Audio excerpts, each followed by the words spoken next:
పశ్చిమ గోదావరిలో దట్టమైన పొగమంచు, వాహనదారులకు హెచ్చరిక. పశ్చిమ గోదావరి జిల్లా పాలకొల్లు మండలంలోని లంకలకోడేరు గ్రామంలో దట్టమైన పొగమంచు కారణంగా వాహన చోదకులు అప్రమత్తంగా ఉండాలని సూచించారు.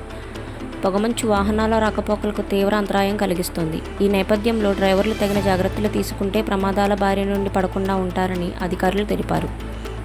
పొగమంచు ప్రభావం ఎక్కువగా ఉన్నందున వేగాన్ని తగ్గించి హెడ్లైట్లు ఆన్ చేసి ముందుకు వెళ్లే వాహనాలకు తగిన దూరం పాటించాలని సూచనలు జారీ చేశారు. ఈ పరిస్థితి వాహనదారులకు ఇబ్బంది కలిగిస్తోంది. ఏపీలో వారందరికీ షాక్, 75,000 వెనక్కి. గత ప్రభుత్వ హయాంలో మొదలుపెట్టి మధ్యలో ఆగిపోయిన ఇళ్ల నిర్మాణాలను పూర్తి చేయాలని కూటమి ప్రభుత్వం నిర్ణయించింది.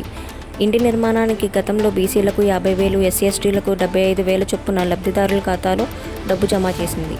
అయితే చాలామంది అకౌంట్లో డబ్బులు జమ అయినప్పటికీ ఇంటి నిర్మాణ పనులు ప్రారంభించలేదు.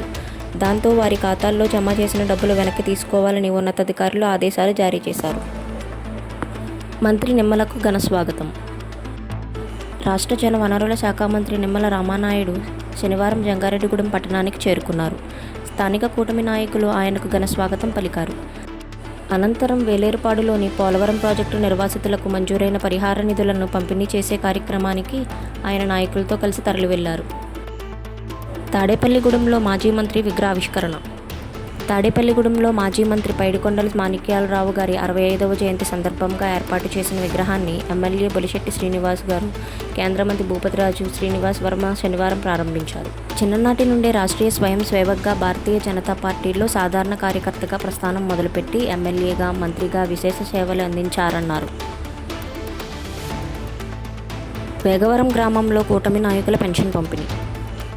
ఏలూరు జిల్లా జంగారెడ్డిగూడెం మండలం వేగవరం గ్రామంలో శనివారం సచివాలయం సిబ్బందితో కలిసి కూటమి నాయకులు ప్రతి ఇంటికి వెళ్లి పెన్షన్ పంపిణీ చేశారు. ఈ కార్యక్రమం ద్వారా స్థానిక ప్రజలకు ఆర్థిక సహాయం అందించడం జరిగింది. తగ్గిన బంగారం ధరలు. బంగారం ధరలు శనివారం స్వల్పంగా తగ్గాయి. 22 క్యారెట్ల 10 గ్రాముల బంగారం ధరపై ₹250 తగ్గి ₹112,750కి చేరింది. 24 క్యారెట్ల 10 గ్రాముల పసిడి ధరపై ₹280 తగ్గి ₹123,000 పలుకుతోంది.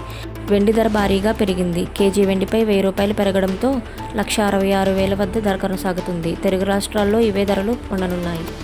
పశ్చిమ గోదావరి జిల్లా పెనుగొండ పట్టణంలో శనివారం తెల్లవారుజామున దట్టమైన పొగమంచు కురిసింది. దీనివల్ల వాహనదారులు, ప్రజలు, రైతులు, ప్రయాణికులు రాకపోకలకు తీవ్ర అంతరాయం ఏర్పడింది. దారి కనిపించకపోవడంతో కొన్ని వాహనాలు రోడ్ల పక్కనే నిలిచిపోయాయి. ద్వారకా, తిరుమల, వాడపల్లి పుణ్యక్షేత్రాలకు వెళ్లే భక్తులు కూడా ఇబ్బందులకు ఎదురయ్యారు. అధికారులు వాహనాలు జాగ్రత్తగా నడపాలని సూచించారు. అయ్యప్ప మాల వేసుకున్న విద్యార్థినిని స్కూలుకు అనుమతించనని యాజమాన్యం. ఎన్టీఆర్ జిల్లా గొల్లపూడిలోని జీఐజీ ఇంటర్నేషనల్ పాఠశాలలో అయ్యప్ప మాల ధరించిన 5వ తరగతి విద్యార్థినిని యాజమాన్యం అనుమతించకపోవడంతో వివాదం చెలరేగింది. దీంతో అయ్యప్ప మాలాదారులు, ఏబీవీపీ, ఆర్ఎస్ఎస్ కార్యకర్తలు పాఠశాల వద్ద ఆందోళనకు దిగారు. విషయం డీఈఓ సుబ్బారావు దృష్టికి వెళ్లడంతో ఆయన పాఠశాల యాజమాన్యంతో మాట్లాడి సమస్యను పరిష్కరించారు. ఈ ఘటనపై డీఈఓ పాఠశాలకు నోటీసులు జారీ చేసి 2 రోజుల్లో సంజాయిషీ కోరారు. మాల ధరించిన విద్యార్థులను అనుమతించాలని హెచ్చరించారు. రేషన్ కార్డుదారులకు షాక్, ఈ నెల నుండి కూడా లేనట్లే. రేషన్ కార్డుదారులకు షాకింగ్ న్యూస్. ఈ నెల కూడా కందిపప్పు పంపిణీ పరిస్థితులు కనిపించడం లేదు. ప్రభుత్వం కందిపప్పుతో పాటు పామాయిలు, గోధుమలు, రాగులు, జొన్నలు వంటి నిత్యావసర సరుకులు పంపిణీ చేయాలని ప్రభుత్వం యోచిస్తోంది. కానీ ఈ ప్రణాళికలు ఇంకా అమలు దశకు చేరుకోలేదు. టెండర్ల ప్రక్రియలో జాప్యం కారణంగా ఇది సాధ్యపడడం లేదు. ప్రతి నెల బియ్యం, చక్కెరతో పాటు కందిపప్పును కూడా అందించాలి. కానీ ప్రస్తుతం కందిపప్పు సరఫరా లేకపోవడంతో ఇబ్బంది తలెత్తుతోంది. ఇంతటితో న్యూస్ సమాప్తం. ధన్యవాదములు. Please like, share and subscribe to my channel VKR journals. Thanks for watching.